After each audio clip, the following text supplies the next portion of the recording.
Hello everyone, welcome back. In today's video, we've got another news and rumor video here to discuss. In today's video, we're looking at some injury updates from our past couple of days, a couple of very interesting pieces of news, and we've got some trade rumors involving the Canucks, the Bruins, the Blue Jackets, and the Calgary Flames. We'll touch on all these updates coming up right now.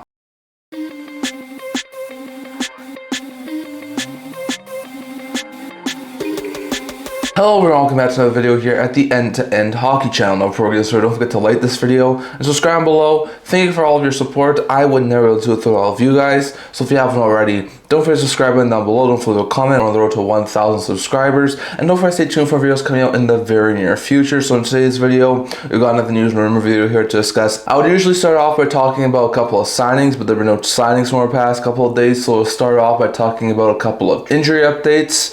So I'm going to start off in the Atlantic Division. For the Buffalo Sabres, Jason Zucker left Wednesday's game with upper body injury and is out day-to-day. Tyson Kozak left Friday's game with upper body injury and didn't return to game action in Friday's game. And Ukko-Pekka Luukkonen was active off of injury reserve, recalled from his conditioning stint, and was the backup for the Buffalo Sabres on Friday. So very interesting note there. The Sabres are at least getting one of their good goaltenders back in Ukko-Pekka Luukkonen after Lionel Ellis at the start of the season as the goalie duo in Buffalo. While Kozak and Zucker are now dealing with injuries. Hopefully they won't be out for an over long period of time with some bad injury blows there for Buffalo. Nate Danielson was active off of season opening injury reserve and assigned to the AHL for Detroit. So not too surprised there. He started on season opening injury reserve, so he's going to go back down and hopefully have some really good AHL minutes. So very interesting out there. Zemgus Girgensons should be active off of injury reserve and return to game action on Saturday, so that's a big boost there for the Bolts. As getting Girgensons was a solid bottom six forward back is going to be a big boost to their forward group. And then Scott Lawn started skating recently for the Toronto Maple Leafs and should be nearing a return in the very near future. Could probably be coming back at some point in the next week or two. Well, Chris Tanev has been placed in injury reserve with upper body injury and missed Friday's game due to it. So a bad blow there for the Leafs on the blue line as Tanev is currently injured, but good news to see that Lawn could be returning in the very near future. For the Carolina Hurricanes, Jacob Slavin was placed in injury reserve with a low body injury. He's already missed over a week and a half, so he can be activated whenever the team feels like it. He just was placed in injury reserve for some roster flexibility. Cody Glass is out a few weeks with upper body injury for the New Jersey Devils, so it's not overly great news there as the Devils are losing a solid third line center for the next little bit. Alex Romanov was placed in injury reserve with upper body injury, but could get back in the very near future. He's already missed a couple of games, so he should be eligible to be activated in the very near future, and that shouldn't be an overly long IR placement. And then Matt Rempe left Thursday's game with upper body injury and didn't return, so it's a bad blow there for the Rangers. Rempe's a decent fourth line forward, so very interesting note there. Radko Gudas left Thursday's game with undisclosed injury and didn't return for the Anaheim Ducks, so hopefully that's nothing too serious because Gudas is a really big veteran piece on that blue line. Kasperi Kapanen, who's going to be out several weeks, was placed in injury reserve with an undisclosed injury, so because he's already going to miss a couple of weeks, it's no surprise that he was placed in injury reserve. It just allows them to have a little more roster flexibility. Timothy Liljegren in San Jose was activated for injury reserve and returned to game action for the first time since October 14th, so it had been over 10 days since Liljegren got into NHL action, so really good news there that he got back into game action. Well, Nick Leddy left Thursday's game with upper body injury and didn't return, so that's a bad blow there for the Sharks as Leddy is a decent defender there, so very interesting note there. Alex Kerfoot will miss the next 8 to 10 weeks after having surgery, and I think it was a core muscle, and he's going to be out for a little bit of time, so it's a bad blow there for the Utah Mammoths after already missing a couple of weeks to start the season. Kerfoot probably won't be back until some point in December or January, so that's a bad blow there for Utah. And then Mark Stone was placed in long-term injury reserve with a wrist injury, so we know that he's going to be out a couple of weeks at least, so this will put him out until at least mid-November, so it's a bad blow there for Vegas as they will be without their captain for just under the next month, so bad blow there. So very interesting note there. But those are all the injury updates from the past couple of days, some more serious than others, but still very interesting updates there. Next, going over to the recalls, the reassignments, and the waiver updates. So when it comes to some recalls, Dryden Hunt in Calgary, Bradley Nadeau, as well as Joel Nystrom in Carolina, Gushchin and Akan in Colorado, Wood in Nashville, Warren in NYI, Othman in NYR, Marilainen in Ottawa, and Rooney in Utah were all recalled, while Hunter Hayden in Minnesota, Sogard in Ottawa, and Sauber in Tampa Bay were all sent down to the minors. And then Copley, Gacombe, Agozzino, and Rempal are the waiver news we have to talk about. So interesting note there, if you look at the recalls, the reassignments, the Senators swap goaltenders again. So Marilainen's back up to being the backup for the Ottawa Senators, while Sogard's back to being the AHL starter, so a very interesting swap there. Scott Sabourin has had a couple of games being a healthy scratch, starting his suspension at the NHL level, but the Bolts have re-signed him back to the minors, so very interesting note there. Hunter Hay was also re-signed to the minors by the Minnesota Wild. There's a very good chance they could have a couple of guys maybe coming back off of injury reserve in the very near future, so they don't need Hate at the NHL level anymore, so they send him back down. Well, with the injuries to guys like Slavin and Osterberg and a couple of other guys, the Canes wanted some extra bodies, so they recalled Nadu and Nystrom. With the injuries to guys like Gerard and a couple of other guys on that Avalanche team, they just wanted a little bit more insurance, so they recalled Gushchin and Akan, which is going to be some add depth for the Predators, especially if Marchessault is still injured. Hunt is just going to be some add depth for the Calgary Flames. Warren is just going to be some add depth for the Islanders, especially if Romanov's still out for a little bit of time. Othman's going to be some add depth for the Rangers, especially if Rempe's going to miss some time. And Rooney's just going to be some add depth for Utah after they send down Agozzino. So some very interesting recalls and reassignments. Meanwhile, when we talked in our last video, we said that Copley, Gacom, and Agozzino were all on waivers. There's a very likely chance I thought that most of them would wind up clearing, and all of them did wind up clearing. So Agozzino is sent back to the AHL for Utah, Gacom to the AHL for NYI, and Copley to the AHL for LA. So very interesting note there. Well, Sheldon Rempal was placed on waivers on Thursday for the purpose of contract termination. So the Caps and Rempal decided to mutually agree to terminate his contract, and on Friday he wound up clearing. So not too surprised there. You don't usually see players who are being placed on unconditional waivers get claimed. So very interesting note there. But now Rempal's UFA, he can go sign wherever he wants to. So very interesting note there. But those are all the waiver updates from the past couple of days. And lastly, going over to a couple of quick news updates, both involving the Toronto Maple Leafs. First, when it comes to the Toronto Maple Leafs, Joseph Woll has been activated off of long-term injury reserve, but he's also returned from his personal leave that he took back in the preseason. So Woll is returning to the Toronto Maple Leafs, which is beautiful news. They've had to run with the Stolarz Primo tandem over the first few weeks of the season, so to get Woll back is very good news. Not sure when he's going to get his first start, but to see him get back into the Leafs team is very good news there for the Leafs. While the Leafs also apparently, according to some recent reports, I think it was from Elliot Friedman, tried to trade Nick Robertson this past offseason. He says that they were trying to trade Robertson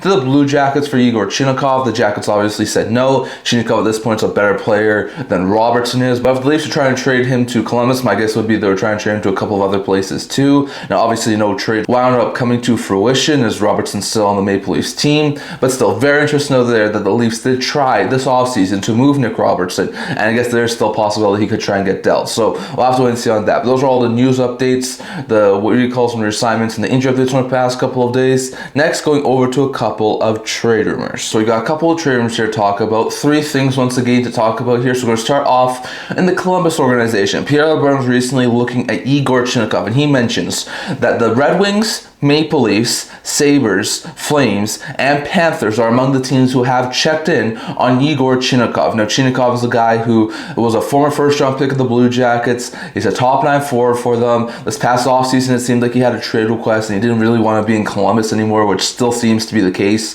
for Chinakov. So, according to LeBrun, he says that the Jackets are not really willing to just give Igor Chinakov away for, like, nothing. They want something good in return, whether that be, like, a high draft pick or whether that be like some sort of a solid young player in return. The Jackets don't really want to just give away Igor Chinakov for the sake of giving him away. So at this point in time, they haven't been met with a price that they obviously like good enough to trade Chinakov. So we shall wait and see what happens there. Like Chinakov in Detroit, I could see him be a really solid fit, like as a solid top 9 40s on the younger side. Things that could work. We already talked about how the Leafs really wanted to try and acquire him. He could be a really solid top 9 forward there. We know Buffalo's trying to change up some things after a slow start to the season. I think he could be a really solid top 9 forward. The Flames are looking for some offense. They could definitely use a guy like Chinakov, and the Panthers have some holes in the forward group with Tkachuk and Barkov out. They could also use Chinakov. So, like, I don't think it's too surprised that any of these teams will want Chinakov, but my guess would be they're offering something similar to what the Blackhawks just got for Lucas Reichel, which was a 4th round pick. Maybe some teams are offering like a 3rd round pick. That's not going to cut it. If the Blue Jackets want to trade Chinakov, at this point in time, if Chinakov is going to get dealt, it's probably going to be for like a 2nd round pick, or maybe like a 3rd round pick with a really solid prospect, or maybe some sort of another young player who's in a similar situation to Chinakov. So I'm not sure what's going to happen. I think a trade will happen eventually, but I think the offers have to get better before the Jackets pull a trigger on a trade. So we shall wait and see on that. But 5 teams, according to Pierre LeBrun, at least have checked in on the availability and trying to acquire Igor Chinakov. So very interesting note there. Next, going over to the Vancouver Canucks and Pavel Zacha. We have 3 updates from 3 insiders to talk about here. First, when it comes to Rick Dhaliwal, he was mentioning, or I think it was yesterday just before the Lucas Reichel deal, he thinks that there's a possibility the Canucks and Bruins have been talking about a potential Pavel Zacha deal. Now, Zacha's got 2 years left on his contract. This year, next year, he's making, I think, just over $4.3 million.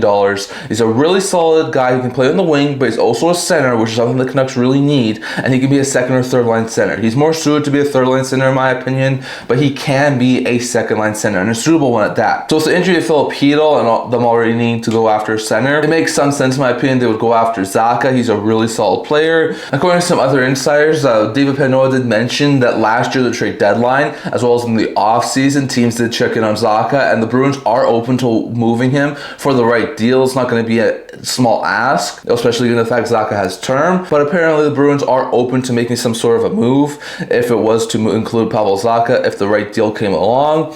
Well, according to Elliot Friedman, he says that the Vancouver Canucks, even though they really do want a first line center, are not willing to move their 2026 first round pick to make that deal happen. So very interesting note there. I don't know what the Canucks would have to give up, if not their first round pick in this upcoming year's draft, to get Zacha. My guess would be like a decent prospect, like probably one of those younger players, potentially one of them who's on the NHL roster. I don't think they move Lekaramaki or Coots, but maybe a guy like Sasson or Baines, that's a possibility. I do wonder if they move like maybe a roster player, and I think they have to at least part with their 2026 second round pick or their 2027 first round pick, like at least one of those 2 picks.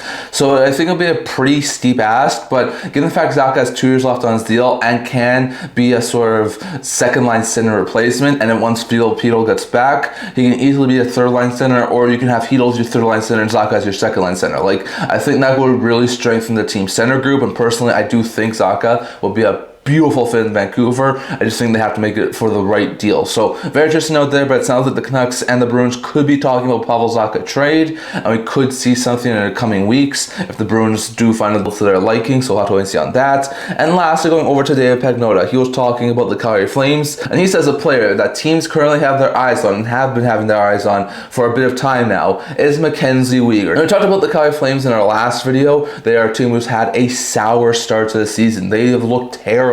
They're on an 8-game losing streak at the recording of this video. They are 1-7-1. I know I've talked about this before. I'm going to talk about it next week on Friday again. Teams who have subpar starts at the 10-game mark almost never make the playoffs. So I think the Flames have already dug their grave. They're not making the playoffs again this year. It's not happening. So with that in mind, they're probably going to be a seller come the trade deadline. Now, we talked about this in our last video. Penny UFAs like Anderson, Romanov, Bean, and Lomberg could easily get moved. I mentioned guys with terms such as Coleman, Frost, and Kadri as other guys who could potentially get moved by a deadline. But Weegar was an interesting one I didn't mention because I think he's more unlikely to get moved. I think he's got 5 or 6 years left on his contract at a $6.25 million cap hit. It's not the worst contract in the world for a guy who can be a solid top 4, top pair defenseman. And I know that a lot of teams out there could really use a guy who can play top pair minutes, or at the very least second pair minutes on a whole bunch of different teams. And he's got term. Like, he's locked up for a long period of time. So, like, if the Flames were to make Weegar available, which I don't think he is right now, they could get, like, the equivalency of, like, 2 first-round picks and a couple other really good things. Like, they could get a really solid haul for Mackenzie Weegar, given the fact he's got a lot of term on his deal. Now, because he's still got a lot of term on his deal, I don't think the Flames are going to be overly intrigued to move him right now, not as much as guys like Kadri and Anderson, but I do think it's a possibility. And I think if there was the right deal to come along, and this Flames team was still pretty bad come the trade deadline, I could see it happen. So we're going to have to wait and see on that. No guarantees by any means that Weegar gets moved, but I do think it's a possibility given where the Flames are headed right now in their season. So we'll have to wait and see on that. But that's all I want to talk for today. I love your guys' thoughts. Do you think Weegar gets moved by the Calgary Flames? Could the Canucks try and go after Pavel Zacha? And what do you think it would take to pry Igor Chinakov out of Columbus? Definitely your thoughts on all of that, plus all of the news updates, waivers, recalls, reassignments, and injuries. That's all I'm going to talk for today. Remember to like this video, and if you're liking, subscribe below. Thank you for all of your support. I would never do this without you guys. So if you haven't already, don't forget to subscribe button down below. Don't forget to leave a comment. We're on the road to 1,000 subscribers. Don't forget to stay tuned for more videos coming out in the very near future. Also, a blog to news, rumors, analysis. So for that, so check that out. I'll link that in the description below. Can't wait to see you guys all for next video. See you guys soon.